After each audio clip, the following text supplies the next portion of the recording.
Evangelhos e também o texto de Paulo aos Coríntios. Agora, a minha opinião pessoal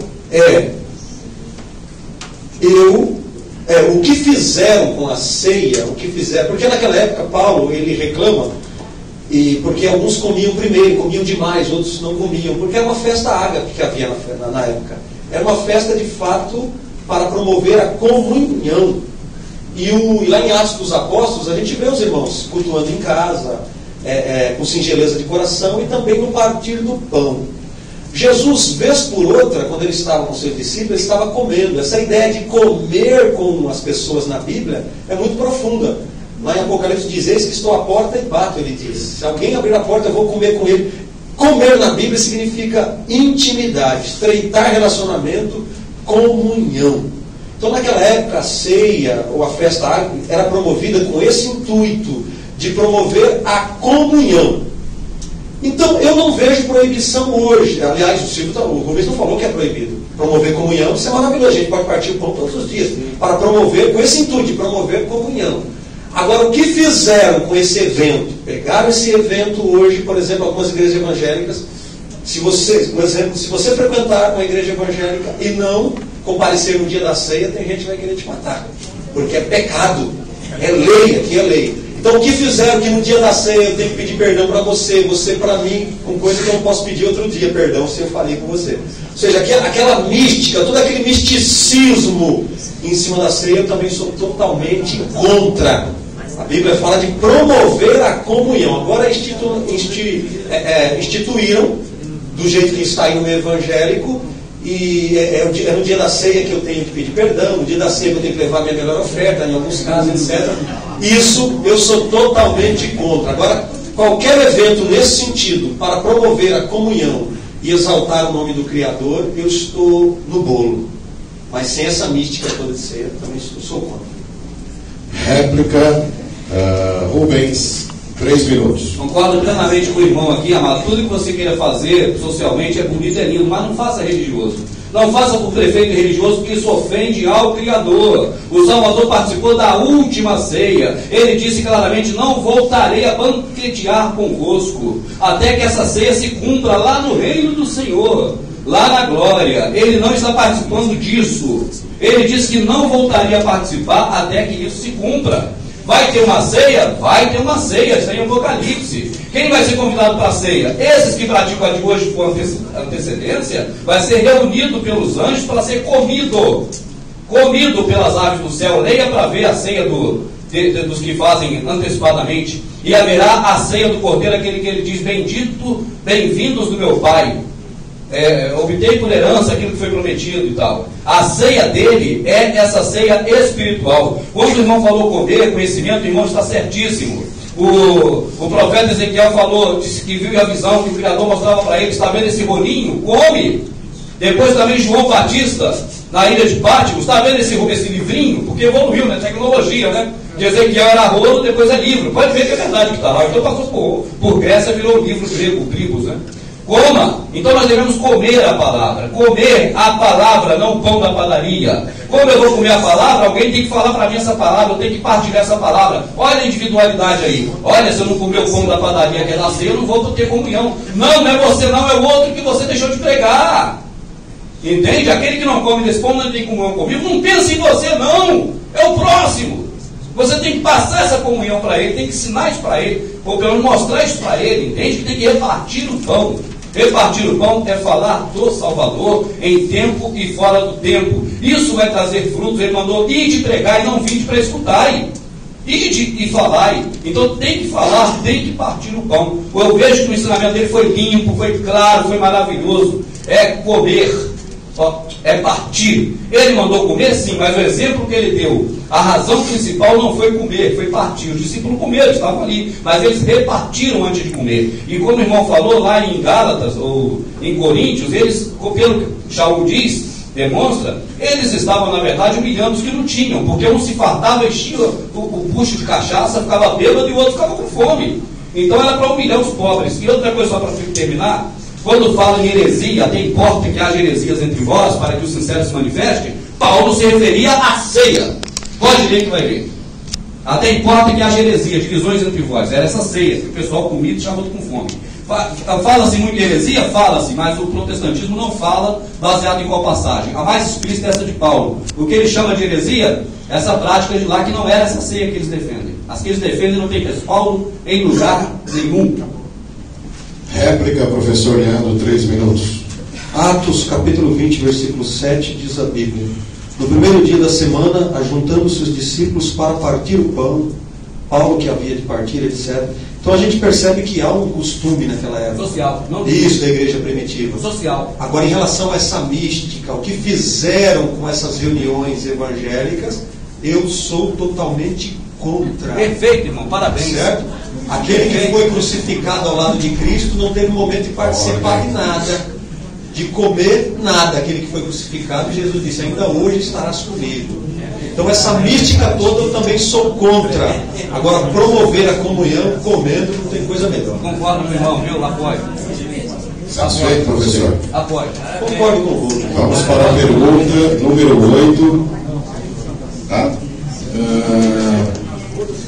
Onde nas Escrituras consta que o homem assalariie o outro? Como exemplo, o pastor.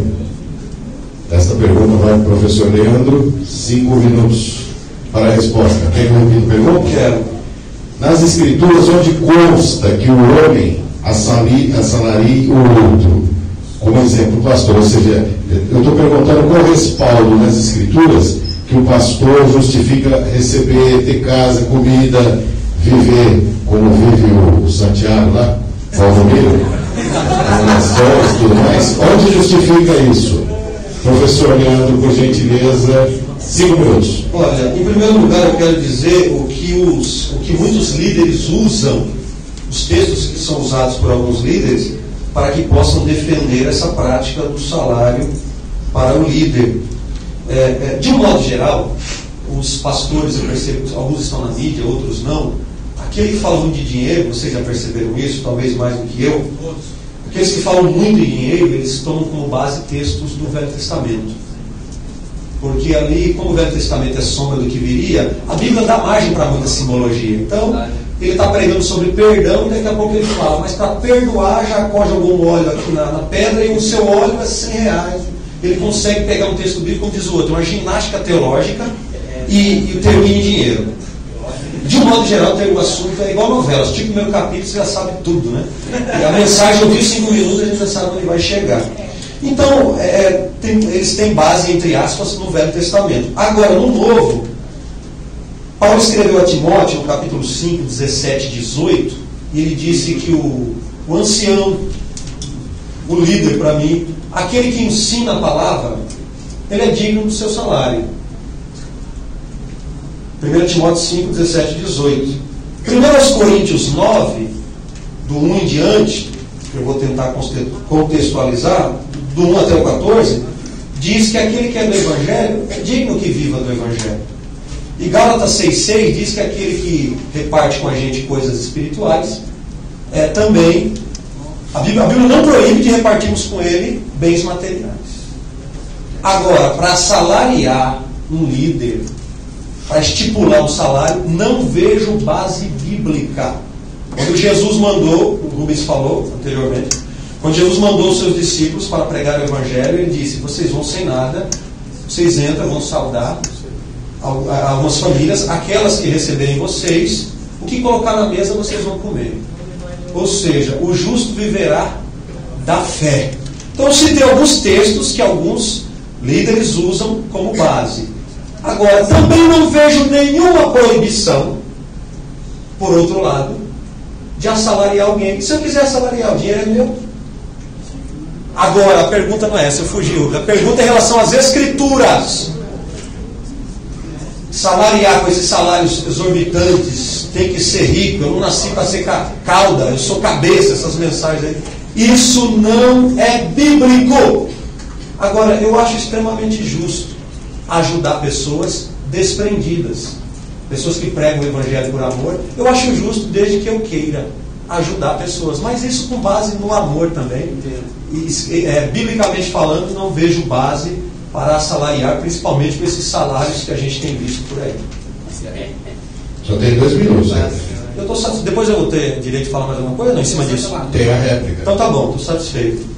Rubens, mesma pergunta para você. Eu concordo em muita coisa que o irmão falou. Eu concordo que quem tem dinheiro dá para quem quiser, ou se quiser dar, dá, se não quiser não dá, né? É dele.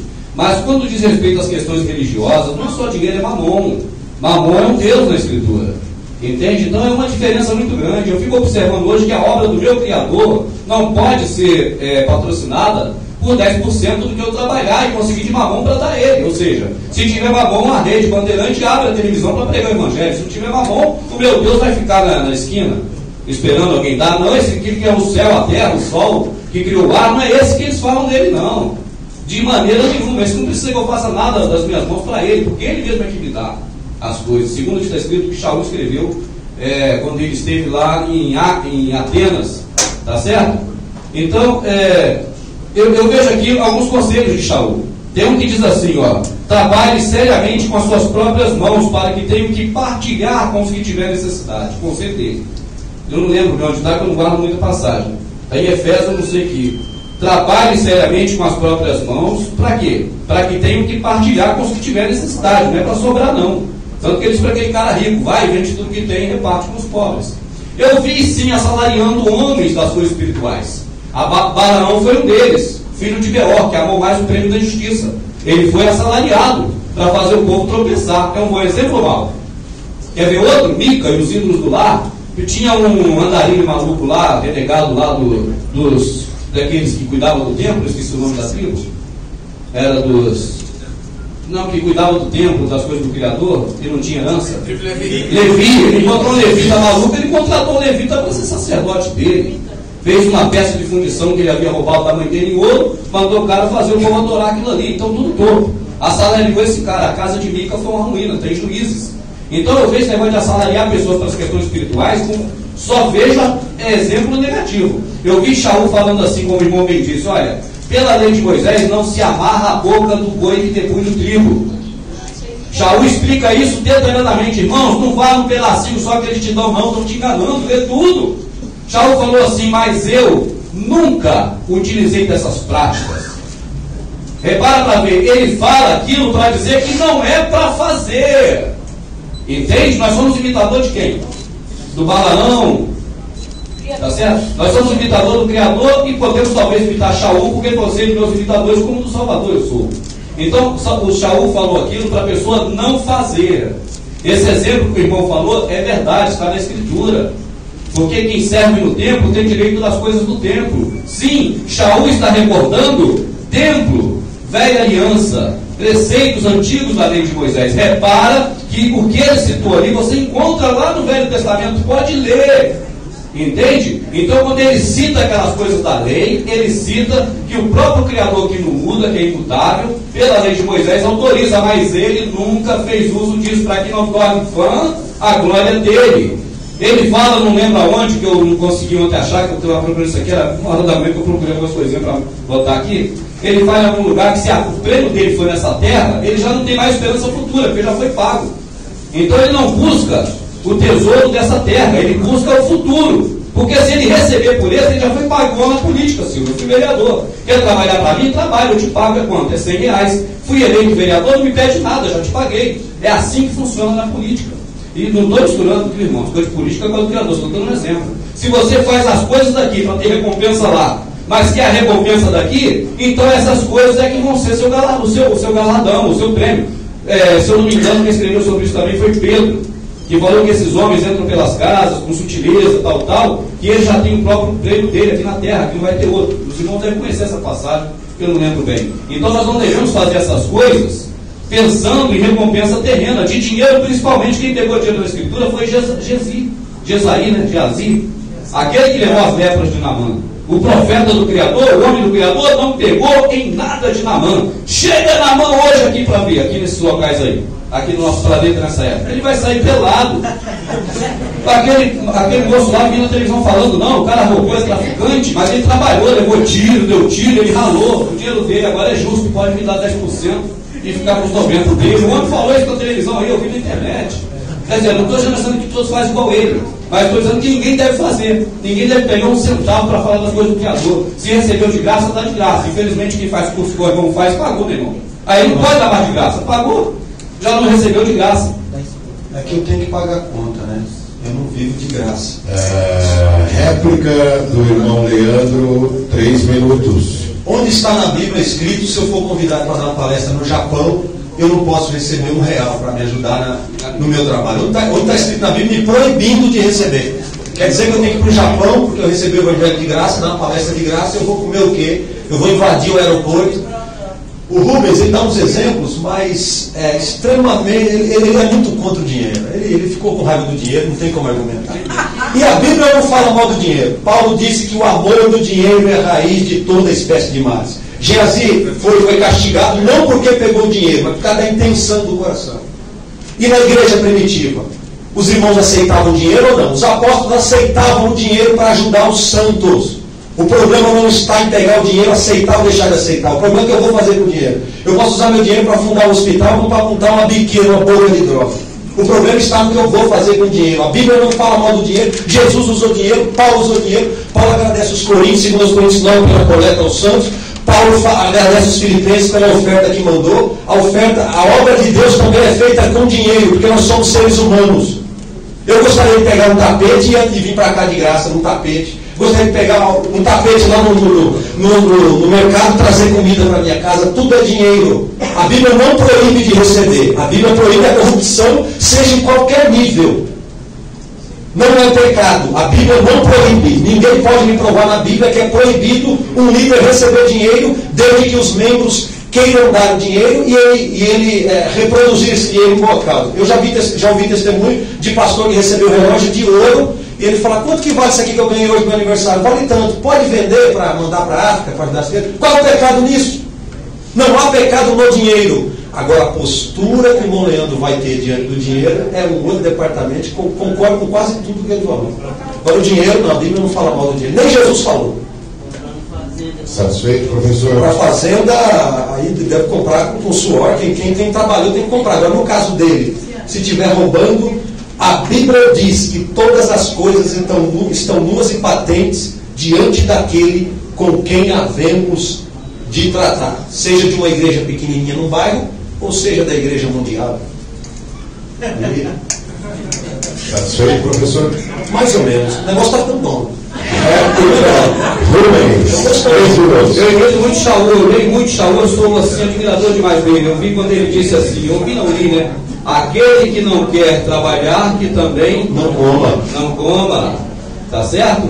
Temos que comer de quê? Do suor do nosso trabalho. Ele fala assim, outra vez irei ter convosco, e não vos serei pesado. Porque para tudo que eu preciso, para suprir as minhas necessidades e as do que estão comigo, essas mãos calejadas trabalham. Pregar o Evangelho é um trabalho? Não. Então Jesus foi vagabundo num certo período. Não é Jesus que trabalhou. O Evangelho é um trabalho? Não. Não é de jeito. Ordem. No finalzinho, você vai poder fazer uma pergunta para ele que você fazer. Anota aí. Você vai poder fazer a pergunta para ele e vice-versa. 30 segundos mais adicionais para o tempo adicionado para o Rubens. Pode falar, Rubens. Eu ia dizendo, eu falo muito rápido, porque eu quero.